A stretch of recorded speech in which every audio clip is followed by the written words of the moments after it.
Hello guys, welcome back to my channel, and this is just a update on the progress of the blade skins for Aurora. So far, I've managed to finish most of the UI except for the game tab, and each menu will lead you into its own sub-menu.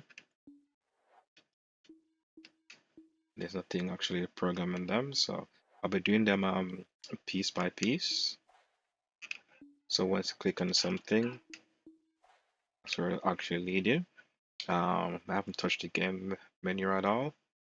For the profile, you can see that it actually load my actual gamer tag and my gamer score, which is 1/10. For these tab, I haven't done anything yet, but for temperature, I did manage to do the temperature HUD. So those are actual temperature of the console.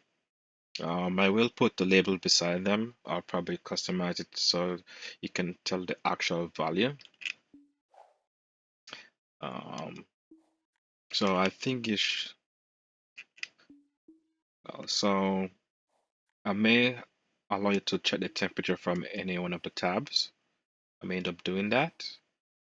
So not only from here, you will be able to go to other tabs and check. Um, as for achievements, I will put achievements on this section over here. That's where the achievements will go. You won't see that thing override, but I may do it like that. But yeah, it's been going good so far, and yeah, that's just an update of how things are going. So as I slowly begin to add functionality, I will do update videos. So in time, I'm hoping to have this finished by New Year's. There may be a delay in case I run into any bugs or so forth. I may push it forward, but I'm trying to finish this skin without having any bugs compared to the last one that I did. So yeah, thank you for watching. Like and subscribe for keep more updates.